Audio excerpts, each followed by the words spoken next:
বিধাতা, এ তুমি আমায় কেমন ভাগ্য দিলে।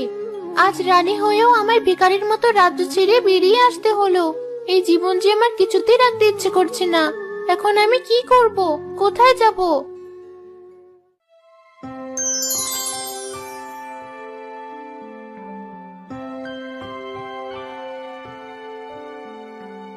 এই দিঘিটা এমন অদ্ভুত কেন? এই দিঘিতে ডুবেই আমি নিজের জীবন শেষ করে ফেলবো। হাই বিধাতা, আমি এই পানিতে ডুব দিচ্ছি। যদি আমি সুন্দর হই তবেই ফিরে যাব, নইলে এই দিঘিতেই আমি আমার প্রাণ বিসর্জন দিব।